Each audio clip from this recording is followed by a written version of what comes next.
ਕੀ ਅੱਧ ਵਿਚਕਾਰ ਹੀ ਭੰਗ ਕਰ ਦਿੱਤੀਆਂ ਜਾਣਗੀਆਂ ਰਾਜ ਸਰਕਾਰਾਂ?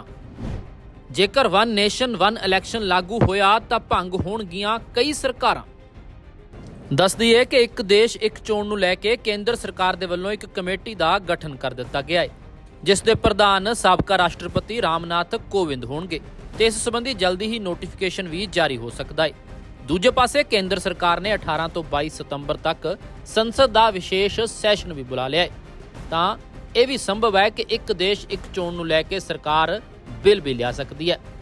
ਪਰ ਜੇਕਰ ਅਜਿਹਾ ਹੁੰਦਾ ਹੈ ਕਿ ਇੱਕ ਦੇਸ਼ ਇੱਕ ਚੋਣ ਭਾਵ ਕਿ ਲੋਕ ਸਭਾ ਦੇ ਨਾਲ ਵਿਧਾਨ ਸਭਾ ਚੋਣਾਂ ਵੀ ਹੋਣਗੀਆਂ ਤਾਂ ਜਿਹੜੀਆਂ ਸਰਕਾਰਾਂ ਸੂਬਿਆਂ ਦੇ ਵਿੱਚ ਚੱਲ ਰਹੀਆਂ ਨੇ ਕੀ ਉਹਨਾਂ ਨੂੰ ਭੰਗ ਕਰਨਾ ਪਵੇਗਾ, ਕਿਉਂਕਿ ਜਿਹੜਾ ਉਹਨਾਂ ਦਾ ਟੈਨਿਓਰ ਹੈ ਉਹ ਹਾਲੇ ਪੂਰਾ ਨਹੀਂ ਹੋਇਆ।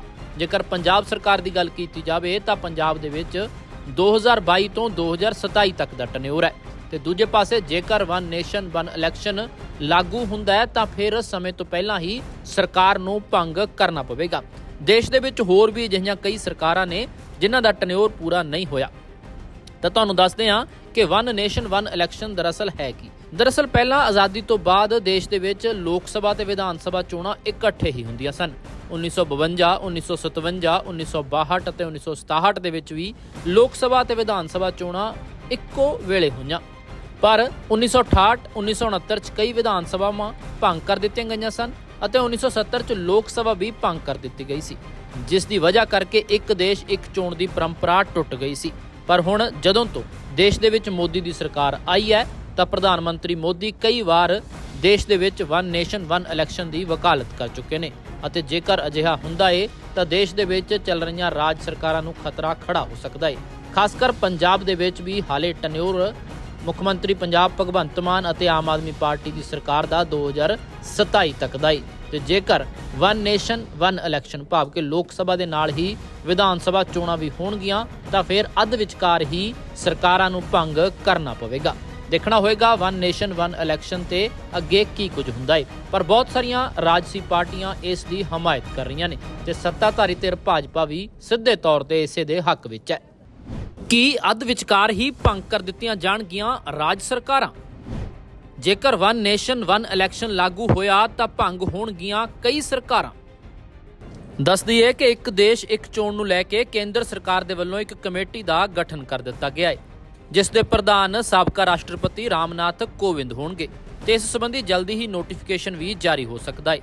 ਦੂਜੇ ਪਾਸੇ ਕੇਂਦਰ ਸਰਕਾਰ ਨੇ 18 ਤੋਂ 22 ਸਤੰਬਰ ਤੱਕ ਸੰਸਦ ਦਾ ਵਿਸ਼ੇਸ਼ ਸੈਸ਼ਨ ਵੀ ਬੁਲਾ ਲਿਆ ਹੈ। ਤਾਂ ਇਹ ਵੀ ਸੰਭਵ ਹੈ ਕਿ ਇੱਕ ਦੇਸ਼ ਇੱਕ ਚੋਣ ਨੂੰ ਲੈ ਕੇ ਸਰਕਾਰ ਬਿੱਲ ਵੀ ਲਿਆ ਸਕਦੀ ਹੈ। ਪਰ ਜੇਕਰ ਅਜਿਹਾ ਹੁੰਦਾ ਹੈ ਕਿ ਇੱਕ ਦੇਸ਼ ਇੱਕ ਚੋਣ ਭਾਵ ਕਿ ਲੋਕ ਸਭਾ ਦੇ ਨਾਲ ਵਿਧਾਨ ਸਭਾ ਚੋਣਾਂ ਵੀ ਹੋਣਗੀਆਂ ਤਾਂ ਜਿਹੜੀਆਂ ਸਰਕਾਰਾਂ ਸੂਬਿਆਂ ਦੇ ਵਿੱਚ ਚੱਲ ਰਹੀਆਂ ਨੇ ਕੀ ਉਹਨਾਂ ਨੂੰ ਭੰਗ ਕਰਨਾ ਪਵੇਗਾ, ਕਿਉਂਕਿ ਜਿਹੜਾ ਉਹਨਾਂ ਦਾ ਟੈਨਿਓਰ ਹੈ ਉਹ ਹਾਲੇ ਪੂਰਾ ਨਹੀਂ ਹੋਇਆ। ਜੇਕਰ ਪੰਜਾਬ ਸਰਕਾਰ ਦੀ ਗੱਲ ਕੀਤੀ ਜਾਵੇ ਤਾਂ ਪੰਜਾਬ ਦੇ ਵਿੱਚ 2022 ਤੋਂ 2027 ਤੱਕ ਦਾ ਟੈਨਿਓਰ ਹੈ ਤੇ ਦੂਜੇ ਪਾਸੇ ਜੇਕਰ ਵਨ ਨੇਸ਼ਨ ਵਨ ਇਲੈਕਸ਼ਨ ਲਾਗੂ ਹੁੰਦਾ ਹੈ ਤਾਂ ਫਿਰ ਸਮੇਂ ਤੋਂ ਪਹਿਲਾਂ ਹੀ ਸਰਕਾਰ ਨੂੰ ਭੰਗ ਕਰਨਾ ਪਵੇਗਾ। ਦੇਸ਼ ਦੇ ਵਿੱਚ ਹੋਰ ਵੀ ਅਜਿਹੀਆਂ ਕਈ ਸਰਕਾਰਾਂ ਨੇ ਜਿਨ੍ਹਾਂ ਦਾ ਟੈਨਿਓਰ ਪੂਰਾ ਨਹੀਂ ਹੋਇਆ। ਤਾਂ ਤੁਹਾਨੂੰ ਦੱਸਦੇ ਹਾਂ ਕਿ ਵਨ ਨੇਸ਼ਨ ਵਨ ਇਲੈਕਸ਼ਨ ਦਰਅਸਲ ਹੈ ਕੀ। ਦਰਅਸਲ ਪਹਿਲਾਂ ਆਜ਼ਾਦੀ ਤੋਂ ਬਾਅਦ ਦੇਸ਼ ਦੇ ਵਿੱਚ ਲੋਕ ਸਭਾ ਤੇ ਵਿਧਾਨ ਸਭਾ ਚੋਣਾਂ ਇਕੱਠੇ ਹੀ ਹੁੰਦੀਆਂ ਸਨ। 1952, 1957, 1962 ਅਤੇ 1967 ਦੇ ਵਿੱਚ ਵੀ ਲੋਕ ਸਭਾ ਤੇ ਵਿਧਾਨ ਸਭਾ ਚੋਣਾਂ ਇੱਕੋ ਵੇਲੇ ਹੋਈਆਂ। ਪਰ 1968, 1969 ਚ ਕਈ ਵਿਧਾਨ ਸਭਾਵਾਂ ਭੰਗ ਕਰ ਦਿੱਤੀਆਂ ਗਈਆਂ ਸਨ ਅਤੇ 1970 ਚ ਲੋਕ ਸਭਾ ਵੀ ਭੰਗ ਕਰ ਦਿੱਤੀ ਗਈ ਸੀ, ਜਿਸ ਦੀ ਵਜ੍ਹਾ ਕਰਕੇ ਇੱਕ ਦੇਸ਼ ਇੱਕ ਚੋਣ ਦੀ ਪਰੰਪਰਾ ਟੁੱਟ ਗਈ ਸੀ।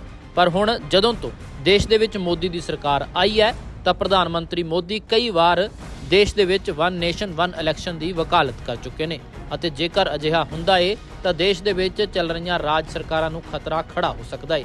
ਖਾਸ ਕਰ ਪੰਜਾਬ ਦੇ ਵਿੱਚ ਵੀ ਹਾਲੇ ਟੈਨਿਓਰ ਮੁੱਖ ਮੰਤਰੀ ਪੰਜਾਬ ਭਗਵੰਤ ਮਾਨ ਅਤੇ ਆਮ ਆਦਮੀ ਪਾਰਟੀ ਦੀ ਸਰਕਾਰ ਦਾ 2027 ਤੱਕ ਦਾ ਹੈ ਤੇ ਜੇਕਰ ਵਨ ਨੇਸ਼ਨ ਵਨ ਇਲੈਕਸ਼ਨ ਭਾਵ ਕਿ ਲੋਕ ਸਭਾ ਦੇ ਨਾਲ ਹੀ ਵਿਧਾਨ ਸਭਾ ਚੋਣਾਂ ਵੀ ਹੋਣਗੀਆਂ ਤਾਂ ਫਿਰ ਅੱਧ ਵਿਚਕਾਰ ਹੀ ਸਰਕਾਰਾਂ ਨੂੰ ਭੰਗ ਕਰਨਾ ਪਵੇਗਾ। ਦੇਖਣਾ ਹੋਏਗਾ ਵਨ ਨੇਸ਼ਨ ਵਨ ਇਲੈਕਸ਼ਨ ਤੇ ਅੱਗੇ ਕੀ ਕੁਝ ਹੁੰਦਾ ਹੈ। ਪਰ ਬਹੁਤ ਸਾਰੀਆਂ ਰਾਜਸੀ ਪਾਰਟੀਆਂ ਇਸ ਦੀ ਹਮਾਇਤ ਕਰ ਰਹੀਆਂ ਨੇ ਤੇ ਸੱਤਾਧਾਰੀ ਧਿਰ ਭਾਜਪਾ ਵੀ ਸਿੱਧੇ ਤੌਰ ਤੇ ਇਸੇ ਦੇ ਹੱਕ ਵਿੱਚ ਹੈ।